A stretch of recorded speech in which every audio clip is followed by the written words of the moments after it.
Good morning, viewers and listeners of Concerned Citizens Media. Thank you again for coming back. I enjoy your presence on this channel.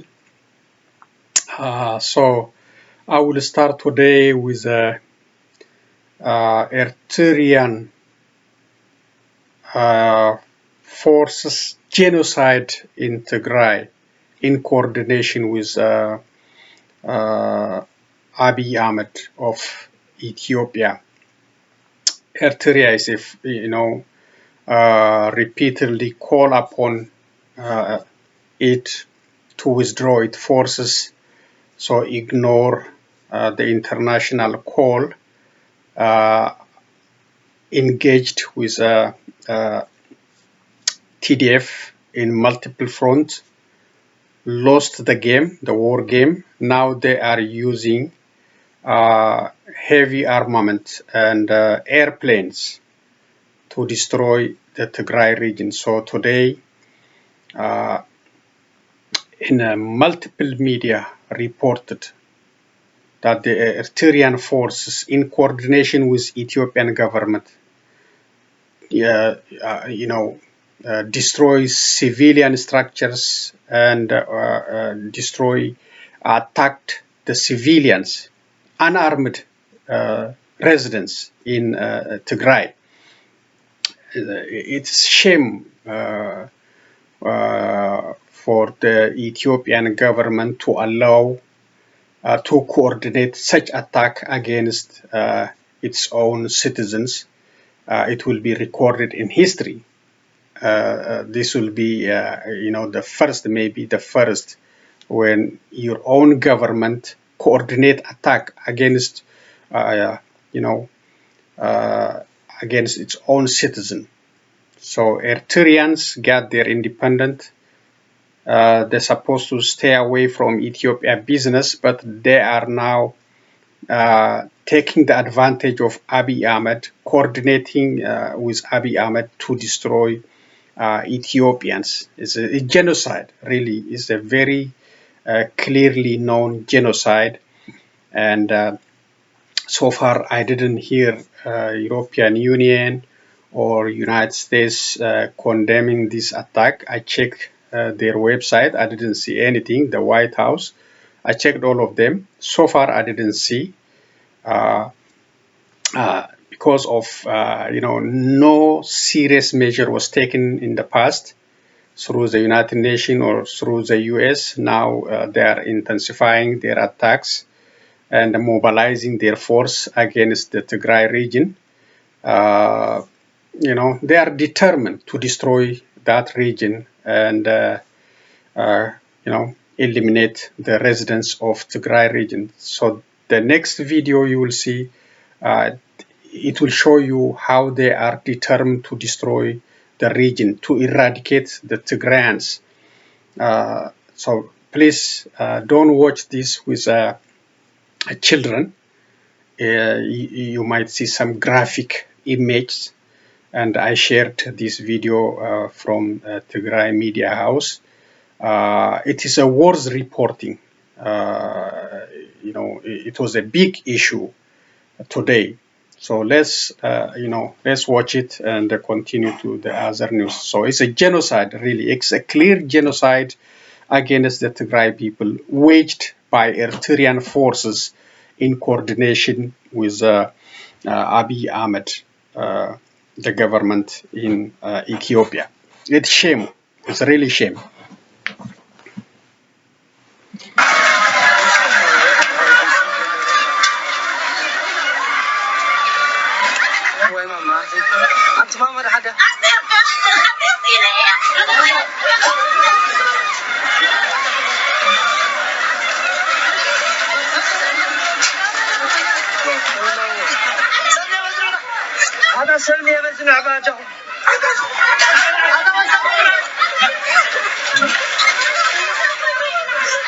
Without such kind of destruction and bombardment in Yemen, maybe in Iraq, It's not common in Ethiopia. So this is a new now, thanks to Abiy Ahmed leadership.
እንግዲህ ኢሳያስ አፈወርቂ ይህንን በ1980 ዓመተ ምህረት በሐውዜን የተፈጸመውን ወንጀል ደግሞታል። በትግራይ ህዝብ ላይ በ21ኛ ክፍለ ዘመን እንዲህ አይነት ወንጀል ፈጽመዋል። ይህ ኤርትራ ምናልባት ለዘመናት ከፍላው የማትጨርሰው ደም ነው። ይህንን እየከፈለች እንትን ያለችው ዕዳ ነው። ይህንን በኤርትራ በመጪው ትውልድ ላይ የፈጸመው ያለውን ይህንን አምባገነን ስርዓት ከፍላ በማጨርሰው ወንጀል ያስገባት ነው ያለው ኤርትራ። እንግዲህ የትግራይን ህዝብ ለማንበርከክ የተለያዩ ወንጀሎች ሲፈጽሙ የመጡ ምግብን ረሃብን እንደ ጦር መሳሪያ በመጠቀም እንዲሁም ምግብና መድኃኒት እንዳያገኝ የትግራይ ህዝብ ከፍተኛ የሆነ ወንጀል እየፈጸሙ ከቆዩ በኋላ አሁን ደግሞ የትግራይን ህዝብ ለማጥፋት ከምድረገጽ ለማጥፋት በከፈቱት ፕሮጀክታቸው አንዱ የሆነው ይህንን እንግዲህ ሲቪሊያንን ታርጌት የሲቪሊያን መኖሪያ ቤቶችን በቀጥታ ታርጌት በማድረግ ከኤርትራ ሉዓላዊ አገር ጥሶ በመግባት የዓለም አቀፍ ህግን በመጣስ በትግራይን ህዝብ ላይ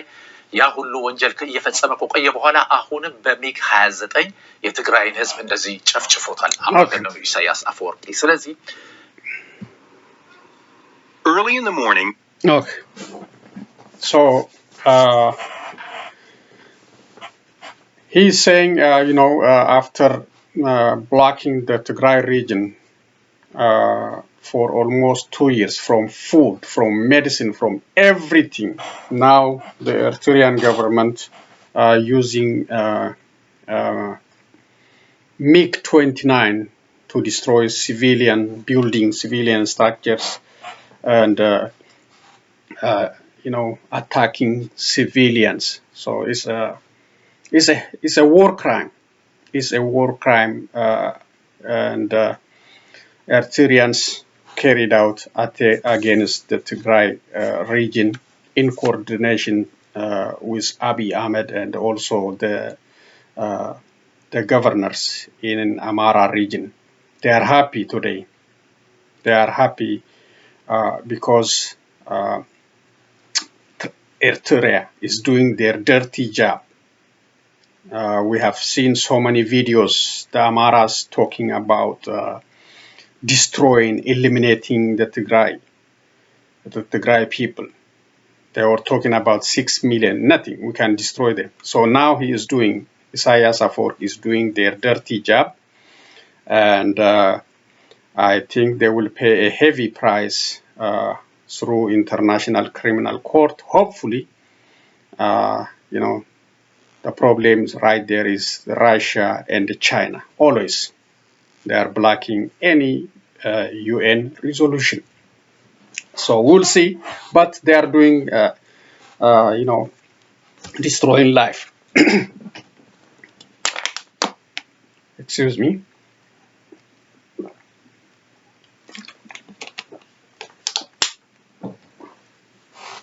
So the Tigray people, they don't deserve this. These people already suffered more than enough, still suffering from the blockade. created by Abiy Ahmed, Amara regional forces, plus the Tigray, and plus the Eritrean government. They were blocked, no access to Tigray. They have been suffering through shortage of medicine, shortage of food, banking, no banking service, no hospitals. Now even these injured people, I don't know where they're gonna take them. No hospitals, no medicine. So they are already facing a tremendous challenge, and now they are bombing them with airplanes and drones.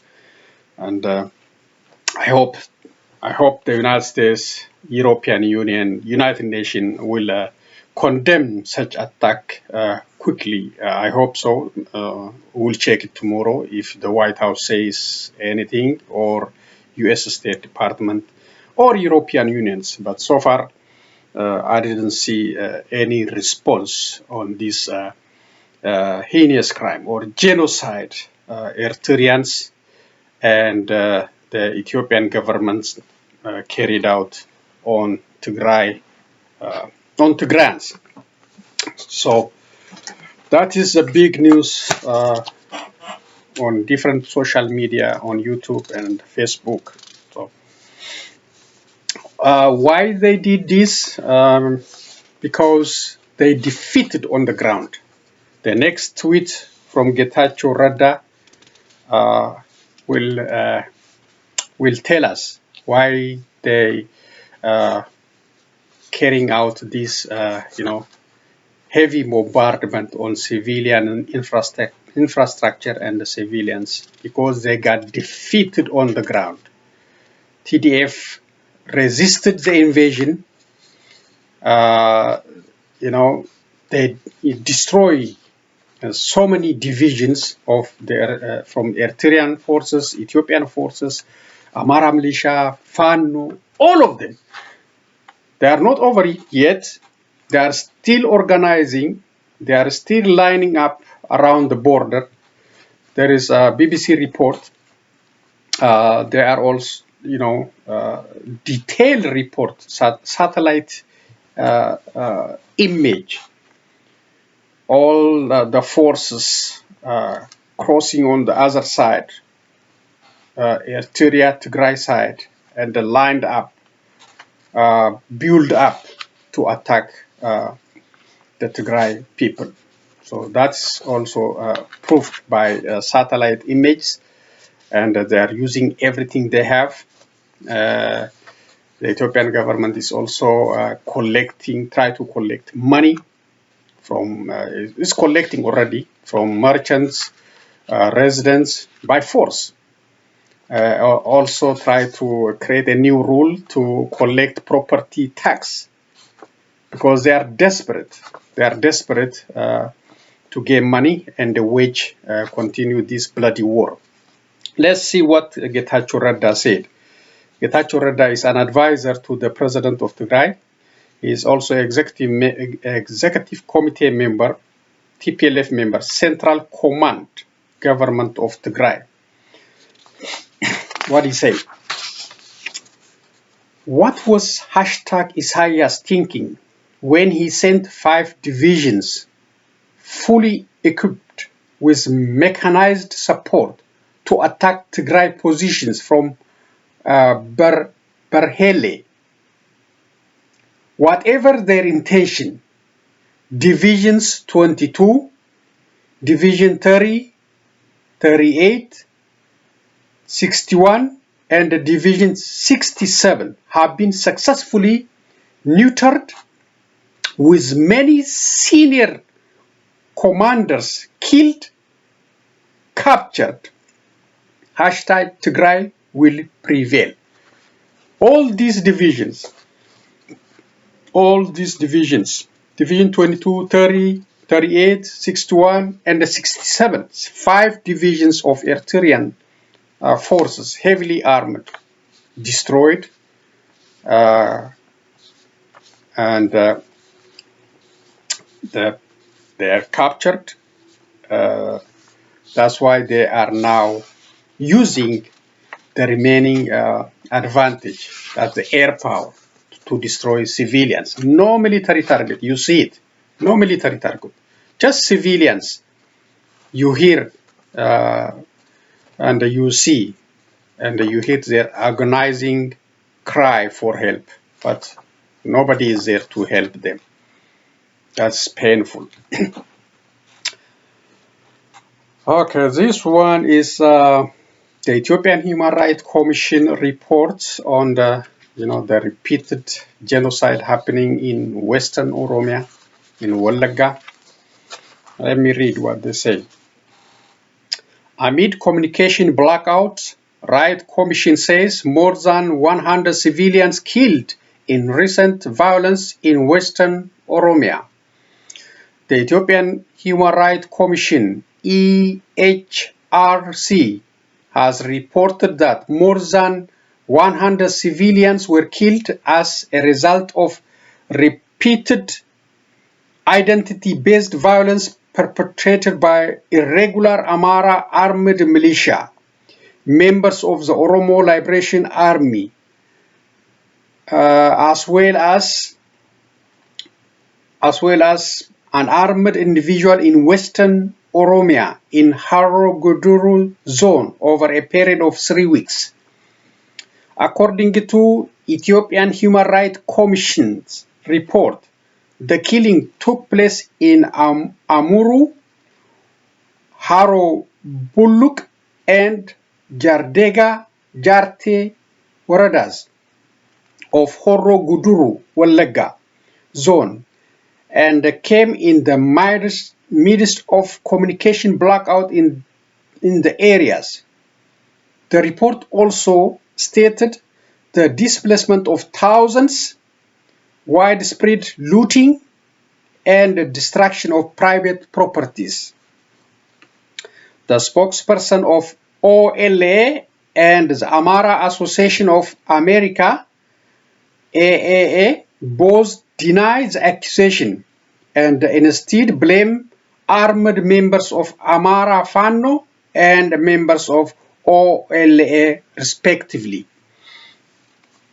A resident of Jardega Jarte Warada in Alibo town, who fled the area for safety, told Addis Standard, under the condition of anonymity for fear of reprisal, said that the attacks covered Jardega, Alibo, and Amuru towns, and it had been going on since Thursday, 22 September, 3 weeks after a similar attack in Agamsa, in which more than 60 civilians were killed during the course of 2 days, attacked by armed men who gathered both from the local areas and those who crossed from the neighboring districts of the Amara regional state, according to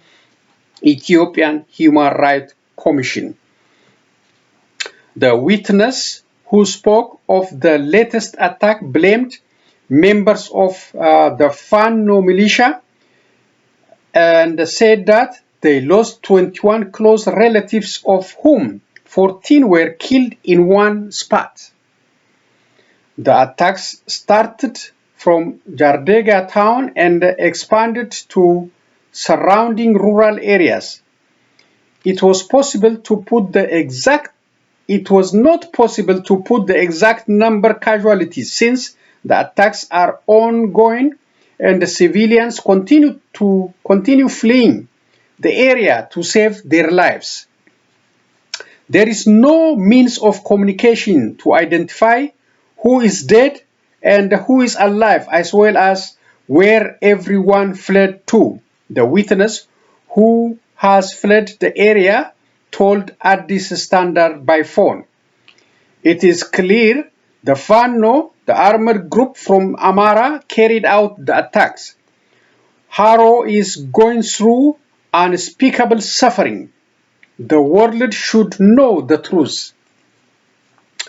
The witness also spoke of people who are displaced, widespread looting in the past few days. There are many who don't know the whereabouts of their loved ones. Many have died but couldn't be laid to rest. What we are going through is difficult to put into words and comprehend. When asked the presence of government security forces, the witness said, the security forces have left the area. There was no one to protect civilians. The government has abandoned us. In a short statement it issued on 24 September, the Federal Government Communication Service admitted the killing of civilians and members of the local militia in Horoguduru and blamed OLA retreating forces for the killing. The government also blamed the attack on OLA as part of a revenge for the deaths of Jal Urji, OLA senior commander in the area, and his team, as well as to disrupt the Meskel and the Eritrea celebration. I never heard of this senior person died. I don't know. They just make it up to have excuse. The Amara and Oromia regional state governments have not issued statement as of the publishing of this news. In a situation update dated 24 September, AAA blamed the killing on OLA members. Amaras in Jarte, Oromia region are under telecom blackout imposed by the Abiy regime amidst intensified attacks by OLA. This unlawful measure hinders investigations and prevents residents from calling for help. Similarly, in a tweet dated 27 September, OLA spokesperson Oda Tarbi, the Amara Fano militia of killing over 80 civilians and displaced 40,000 in Jardega, Horoguduru, while the regime's forces watched. Local administrators told residents outright that this was their punishment for not supporting the Abiy regime, Oda Tarbi said. You see what's going on? Is the government is purposely destroying life instead of protecting and punishing Oromos. AAA accused Ethiopian Human Rights Commission of creating a false equivalence with OLA accused it of being too politically compromised. The regime considers Fano's massacre of Oromo civilians as a necessary part of its campaign against the Oromo Liberation Army.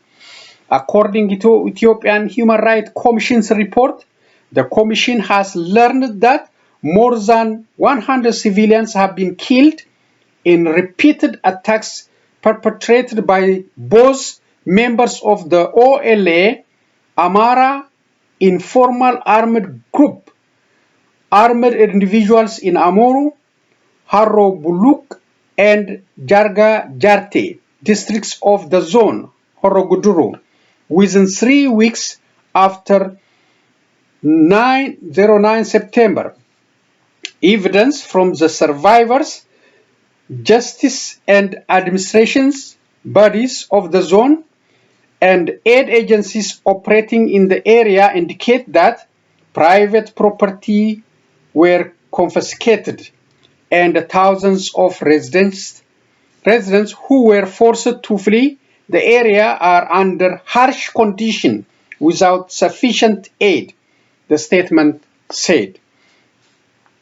Commissioner of Ethiopian Human Rights Commission, Dr. Daniel Bekele, urged the government to take appropriate measures to ensure the safety of civilians.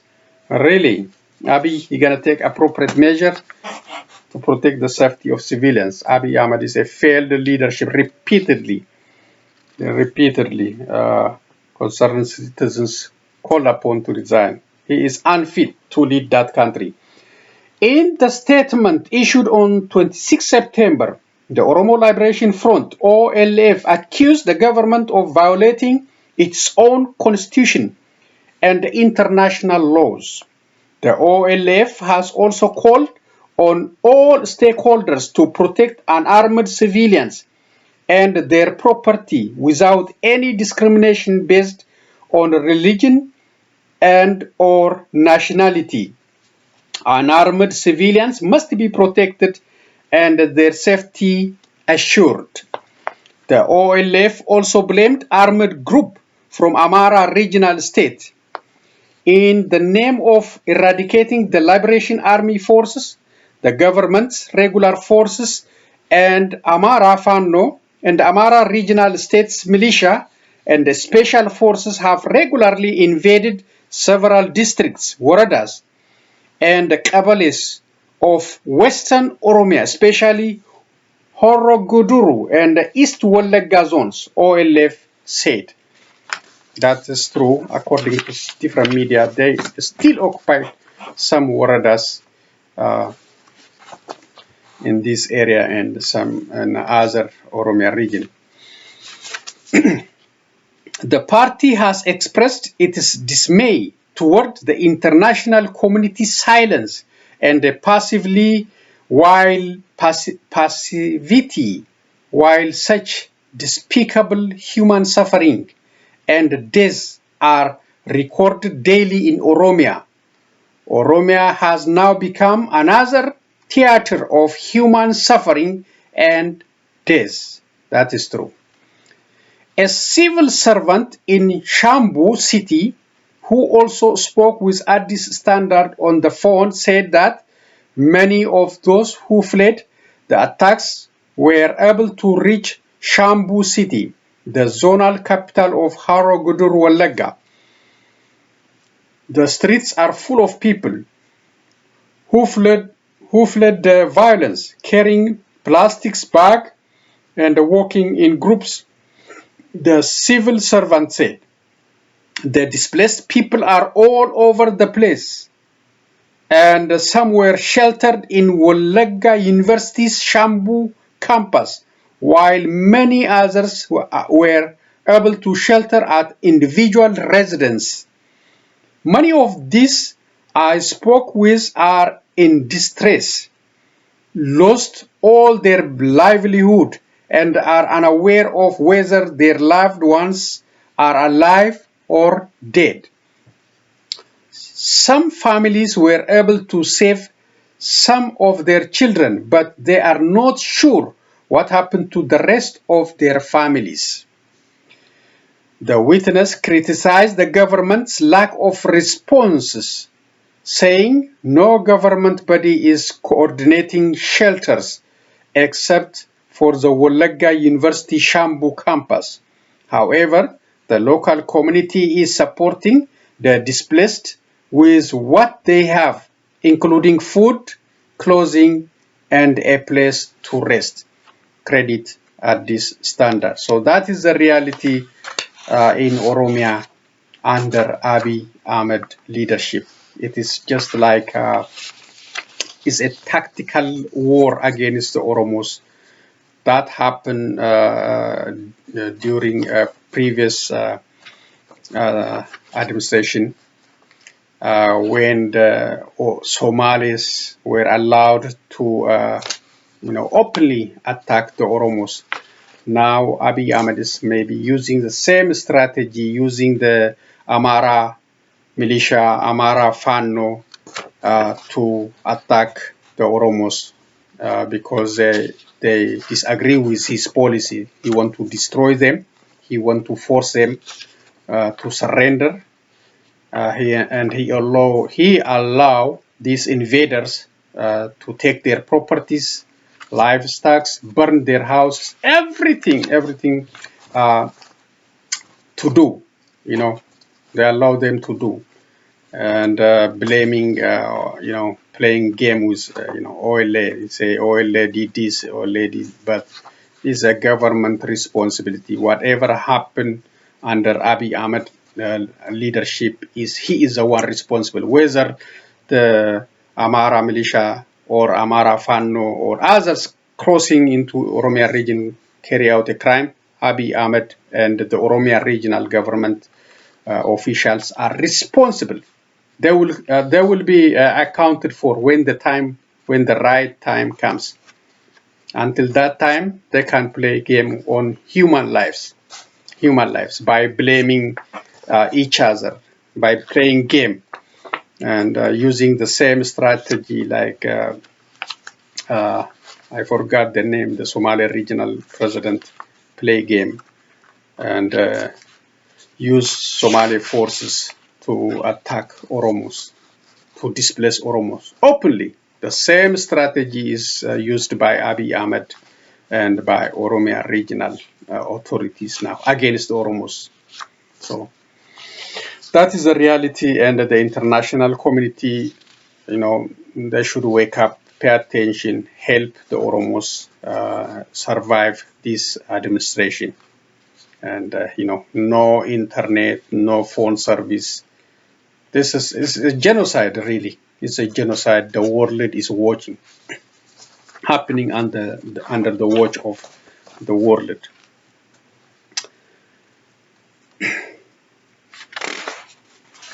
This is about William Ruto's new cabinet. It says politicians dominate Kenya's new cabinet. Kenya's President William Ruto on Tuesday appointed his cabinet ministers and advisors who include 10 women and elected politicians. The president had promised 50% appointment to women, but out of the 22 ministers, only 7 were women. But he further appointed 2 more women as advisors and a female secretary to the cabinet.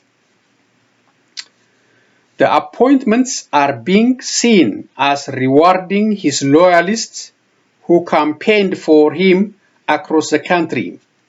Politicians have made a grand comeback to the cabinet after the previous administration, in which he was a deputy president, had introduced technocrats to the executive. There was a debate during election campaign whether ministers should be involved in politics, as some of the technocrats openly campaigned for veterans politician Raila Odinga, who was being backed by then President Uhuru Kenyatta. By-elections will have to be held in area where the senators and MPs have been named in the new cabinet. Kenya's Daily Nation newspaper described President Ruto's new cabinet as heavily political. While the Standard newspaper website said the cabinet was heavily populated by politicians rewarded for loyalty. Yeah, that's a reality, but I hope they will abide by rules and keep the promise they made. Mr. William Ruto, he promised to follow the rules and to work for the people of Kenya. So if he promised all this and be straight with the people of Kenya, he will be okay. And 22 ministers is okay, 22 women and plus advisors and woman secretary. That's fine. They might have more position in the next round. This is from the presidential determination on refugee admission for fiscal year 2023. Press statement, Anthony J. Blinken, Secretary of State. The President, on September 27, 2022, signed the presidential determination on refugee admissions for fiscal year 2023, setting the refugee admission target at 125,000 for this upcoming fiscal year. This ambitious target demonstrates that the United States is committed to rebuilding and strengthening the U.S. Refugee Admission Program, USRAP, including by building capacity, modernizing and streamlining overall operations, and resolving long-delayed applications. A new private sponsorship pilot program will also expand opportunities for communities across the country to participate in welcoming the world's most vulnerable to the United States, recognizing and building on the enormous outpouring of interest we have seen from the American people in supporting our newest neighbors. Over the history of the program, the United States Refugee Admission Program has resettled nearly 3.5 million refugees in the United States. The world is now facing unprecedented levels of forced displacement, and the United States continues to lead in international humanitarian response, including through increasing third country resettlement. Our refugee admissions program embodies the best of American values and the will to help those in need, and it will continue to provide access to resettlement as a life-saving, durable solution. So that is from the White House, from the President, his ambition, the administration ambition for the fiscal year 2023. So that's the plan, is to bring 125,000 vulnerable asylum seekers to the United States, plus encouraging private companies, other business owners, to participate in this refugee program. So that's good news to bring your family or those, if you want to sponsor those vulnerable population to the United States. So that's nice. It's much better than Trump era. Trump was anti-immigrant. Just from the beginning, anti-Muslim, anti-immigrant. So we are glad he's gone. I hope he will not come back to politics. I hope. He's trying, but he's already trapped with so many lawsuits. I don't think he's going to survive, but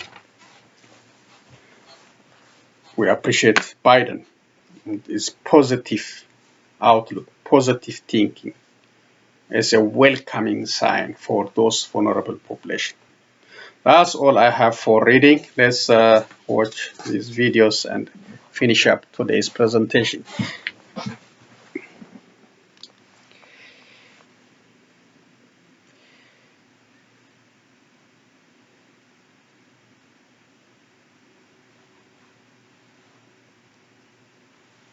Here we go. The first one is Palestinian-Israeli issue. Israeli forces arrive at a refugee camp in Jenin. A bulldozer leads the way. Israeli army troops fire an anti-tank weapon, a tactic called the pressure cooker, designed to get people inside the building to flee, leaving this home in flames. Then begins an hours-long armed confrontation that leaves dozens wounded, some dead. This mobile phone video appears to capture the moment one gunman is killed. At a a nursery nearby, the sound of gunfire sends children scrambling. The target of the raid was the home of relatives of Rad Khazem, a gunman who killed 3 Israelis and injured several more in April in a bar in Tel Aviv. He eluded Israeli forces for hours before they finally fatally shot him. This video shows Israeli forces drilling holes for explosives in his home in September, then demolishing it with a blast. The Israeli army says on Wednesday it was looking for 2 gunmen suspected of carrying out recent shooting attacks. One of them was Khazem's brother, Abdul Rahman. Fadi Khazem has now lost a second son. Rad Khazem's brother, Abed, died in the attack on Wednesday. They demolished our house, but those are only bricks. They are not going to destroy our determination. They killed my sons, but they are not dead. They are alive in heaven. We believe in God and accept His will. The raid follows an increase in armed Palestinian attacks on Israeli targets in the occupied West Bank, especially in the northern cities of Jenin and Nablus. The Palestinian Authority condemned the raid, with Prime Minister Mohammad Shtayyeh saying Palestinian blood has become a ticket in the upcoming Israeli elections. Some Israeli leaders say the Palestinian Authority appears to be losing control on the West Bank. Palestinian leaders say the rise in attacks on Israeli forces is due to frustration over the lack of a peace process. The Oslo Accords that promised Palestinians their own state nearly 30 years ago never created one, and the generation that's grown up since then is growing impatient.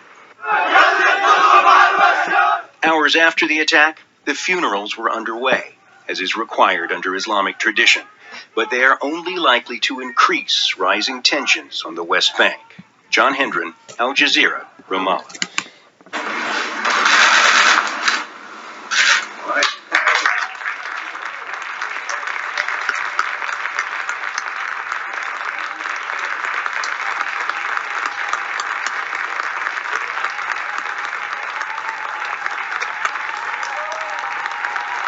This is what we need in Ethiopia for Ethiopian people, for Ethiopian leadership.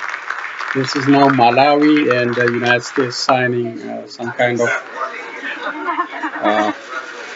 I think it's a loan guarantee, like 350 million, I think.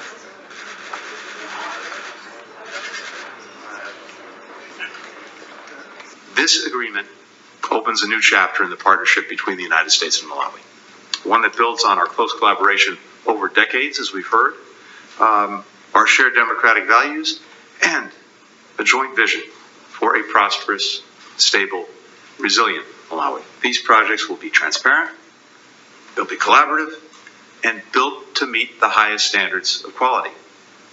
They'll provide grants to Malawi, not debt. This is an historic occasion. The signing of this second MCC compact for Malawi is no ordinary event.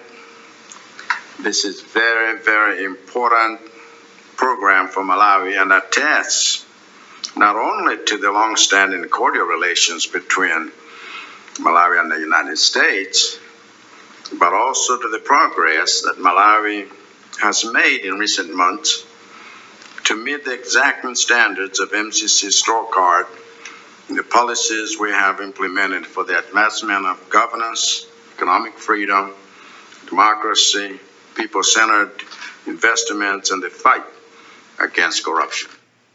Saudi Arabia's Crown Prince Mohamed Bin Salman has been named Prime Minister by his this is the father, last King video for Salman bin today, I think. Abdulaziz.